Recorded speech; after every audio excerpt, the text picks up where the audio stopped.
उत्तर प्रदेश में एजुकेशन को डिजिटलाइज करने के लिए यूपी गवर्नमेंट अलग अलग तरीके की कोशिशें कर रही है। प्राइमरी स्कूल्स, कंपोजिट स्कूल्स, इन जगहों पर स्कूल में टीचरों को टैबलेट्स मुहैया कराए गए हैं जिससे वो सारा काम अपना ऑनलाइन कर सके। वो टैबलेट्स कैसे हैं, क्या उसकी खासियत है और क्या क्या टीचर्स को करना है, वो सब कुछ आज हम बताएंगे। ये मेरे हाथ में ये जो आपको टैबलेट दिख रहा है, ये सैमसंग का वो टैबलेट है जो टीचर्स को मुहैया कराया गया है। इसकी 3 GB रैम है, 32 GB इसकी जो इंटरनल मेमोरी है वो है, और ये सैमसंग का टैब उनको दिया गया है। आपको दिखाते हैं ये टैब कैसा है, कैसा खुलता है, आपको दिखाएंगे। ये जब टैब खुलेगा तो इसमें सामने की तरफ में आपको प्रधानमंत्री नरेंद्र मोदी की, मुख्यमंत्री योगी आदित्यनाथ की तस्वीर दिखेगी जहां लिखा होगा युवा शक्ति की क्षमता अपार, अब हो रहे सपने साकार। और इसी टैब में वो सारी चीज़ें हैं जिसमें जो अलग अलग जो डेटा है वो फिल करना है। और ये प्रेरणा ऐप है जिसके माध्यम से स्कूलों में टीचरों को सारी चीज़ें डालनी है। इस प्रेरणा ऐप पर टीचर्स अपना नंबर लॉगिन करती हैं, जिसके बाद वो अपना जो एक तरीके से लॉगिन है वो होता है। मैं कहूँगा टीचर से वो इसको लॉगिन करें जिससे कि हम आगे की तरफ बढ़ सकें। हम इसको लॉगिन करिएगा। सर वैसे तो हम लोगों को सिम विभाग से मिला हुआ है, लेकिन इसमें हमको अपना ही आईडी डालना पड़ता है, अपने पर्सनल सिम को डालना पड़ता है, क्योंकि प्रेरणा पोर्टल पर वही मतलब रजिस्टर्ड है। जो सिम मिला है वो रजिस्टर्ड नहीं है। तो इसलिए लॉगिन करते हैं। हाँ बिल्कुल।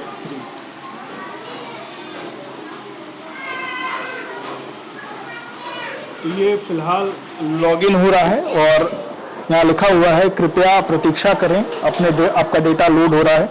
अब देखना होगा कि ये कितने देर में चीज़ें इसमें लोड होती हैं, क्योंकि यहाँ पे जो इंटरनेट है वो यहाँ दिख रहा है कि इंटरनेट है।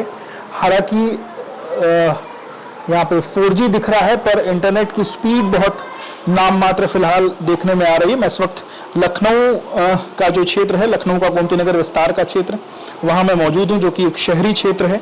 उस शहरी क्षेत्र में इसमें क्या स्पीड की व्यवस्था है, देखिए फिलहाल ये अब खुल नहीं पाई। एक बार वापस से कोशिश करेंगे कि इसको एक बार वापस से आगे बढ़ा जाए और देखा जाए कि क्या ये ऐप खुलती है, क्योंकि टीचरों को अटेंडेंस को लेकर के तमाम जो इश्यूज आने की बात शुरू हुई। टीचरों ने कहा कि वो अपनी जो अटेंडेंस है उसको लेकर के एक विरोध शुरू हुआ कि सिर्फ 15 मिनट का समय क्यों दिया जा रहा है। पर उसके पीछे के तथ्यों के बारे में जब बातचीत हुई तो टीचरों ने तमाम अलग अलग अपने जो विषय है, अपनी जो शिकायतें हैं वो रखी। उसमें एक शिकायत इस ऐप को लेकर के भी है कि ये जो ऐप है, ये ऐप सही समय पर या एक तरीके से एक टाइम बाउंड समय में खुलती नहीं। देखिए दोबारा से हमने कोशिश करी पर ये खुला नहीं। हम टीचर से बातचीत भी करेंगे और समझेंगे।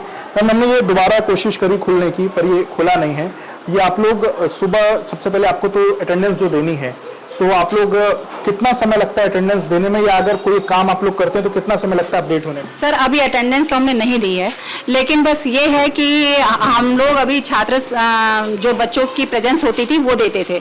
4 दिन से नहीं दे पा रहे हैं क्योंकि ये ऐप नहीं खुल रहा है। अच्छा, यहाँ क्या क्या आप लोग को करना पड़ता है, जैसे क्या क्या चीजें आप लोग को यहाँ पे अपलोड करनी होती है? सर जैसे अभी हमने मीटिंग रजिस्टर अपलोड किया था, इस पे 3 तारीख को मीटिंग की थी, वो किया था। तो मीटिंग रजिस्टर है, आय व्यय पंजिका है, जो हमारे पास कंपोजिट के पैसे आते हैं उसको भी हमको इसमें कैसे व्यय किया वो फीड करना है।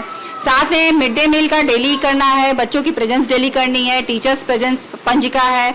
बच्चों को जो हम सामान देते हैं फ्री में, तो बुक्स ही आती हैं, तो निःशुल्क में उसको देना है, उसका विवरण भरना है। और बाकी ऐसे ही तमाम चीज़ें हैं जो कि हमें 12 रजिस्टर के रूप में इसमें करना है। 12 रजिस्टर आपको? हाँ सर, अभी एक हम आपको बताते हैं कि लाइब्रेरी में जितनी भी हमारी पुस्तकें हैं उनको भी हमें इसमें फीड करना है, स्पोर्ट्स के सामान फीड करना है। लेकिन एक तो ये ऐप की हालत आप देख रहे हैं, साथ में एक दिन ऐप खुला, हमने कुछ लाइब्रेरी की बुक्स को इसमें फीड भी किया। तो एक किताब ऐप खुला मतलब क्या रोज नहीं खुलता है? सर 4 दिन से तो नहीं दे रहे हैं, ऐप नहीं खुल रहा है, इसलिए कोई काम ही नहीं हो रहा है इस पे।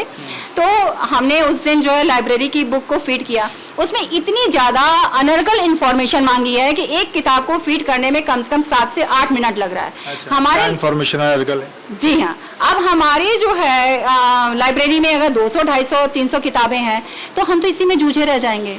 आप बताइए, तो आप बताइए ना, जब सारे रजिस्टर हमको ऑनलाइन करने हैं, ऐप का ये हाल है, इन्फॉर्मेशन इतनी ज़्यादा मांगी जा रही है, तो हम लोग कब बच्चों को पढ़ाएंगे? हमारा सबसे कीमती समय बच्चों के लिए जो है वो इन सब चीज़ों में जा रहा है। ऐप को कृपा करके सबसे पहले अपडेट करें। बार बार ये हो रहा है कि हम पैसे यूपीआई से बहुत अच्छे से कर लेते हैं, ऑनलाइन पैसों का लेन देन कर लेते हैं, सभी लोग इस पे कमेंट कर रहे हैं, आप भी कर लेते हैं। और यूपीआई के पैसे का लेन देन कितनी जल्दी होता है, और अभी आपके सामने ये ऐप खुल रहा था, क्या हाल है। अगर यही हाल सुबह हमारे प्रेजेंस के समय होगा तो क्या होगा, इस पर कोई बात नहीं करना जैसे चाह आपने कहा 3 दिन पहले ये खुला था, फिर उसके बाद से खुल नहीं पाया है। जैसे बच्चों की अटेंडेंस आपको रोज देनी है, पर वो जैसे अब नहीं अपलोड हो पाई, तो अगर जैसे आज नहीं खुला, कल नहीं खुला, जब भी खुलेगा तो क्या वो 3-4 दिन पहले की अटेंडेंस लेगा? वो नहीं, वो उसी दिन का लेगा। तो बाकी दिन के बच्चे को फिर अटेंडेंस क्या होगी? तो नहीं, हमारे रजिस्टर पे है, नहीं जा पाएगा, ऑनलाइन नहीं जा पाएगा। यही तो मैं भी जानना चाहती हूँ। किसका नुकसान है, किसका फायदा?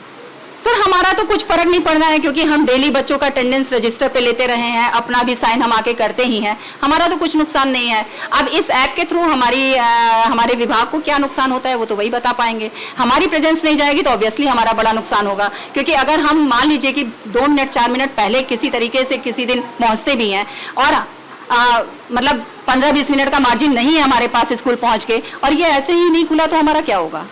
आप बात तो करो ना इस सब मुद्दों पे, आप बात ही नहीं करोगे और एकदम से लाद दोगे तो तब तो फिर मुश्किल हो जो आपको अटेंडेंस देनी है वो आप इसी सिर्फ टैब से दे सकती हैं, अपने मोबाइल फोन से भी दे सकती हैं, कैसे दे सकती हैं? ये प्रेरणा ऐप हमारे मोबाइल में भी है, हम अपने मोबाइल से भी दे सकते हैं, लेकिन यही प्रॉब्लम जो इसमें टैब में हो रही वही हमारे मोबाइल में भी होती है। वो ऐप अभी मतलब कहिए तो मैं मोबाइल भी खोल के दिखा दूं, वो ऐप नहीं खुल रहा है। एक बार मोबाइल में प्रयास कर लेते हैं। बिल्कुल।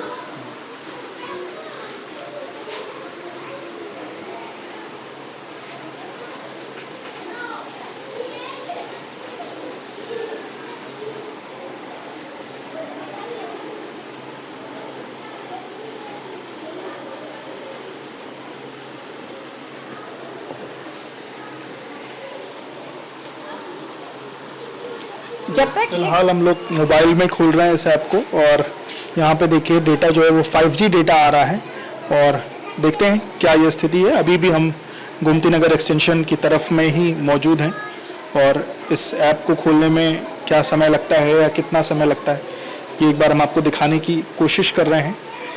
इस ऐप की क्या खामियां हैं या क्या इसमें सुधार की ज़रूरत है, किस तरीके से समन्वय बैठा करके चीज़ों को सुधारा जा सकता है, उसके लिए भी हम एक प्रयास कर रहे हैं कि चीज़ें सही फोरम तक, सही जगहों पर पहुंच सकें, और एक बार टीचर से भी समझेंगे।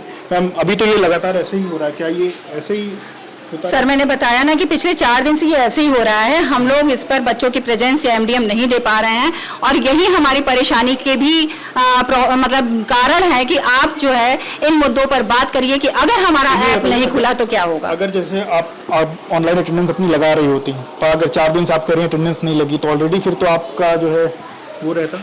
वही मैं जानना चाहती हूँ सर, देखिए फिर वापस हो गया, फिर ये बैक हो गया और ऐसे ही बैक हो रहा है, ये ओपन नहीं हो रहा है। तो हम यही जानना चाहते हैं कि अगर ये परिस्थितियां हमारे अटेंडेंस के समय हुई देन क्या?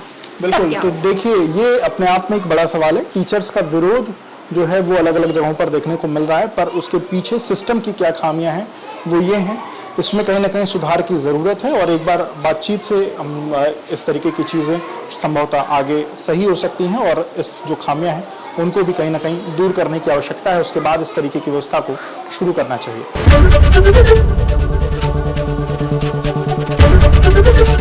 एबीपी गंगा, खबर आपकी, जुबान आपकी।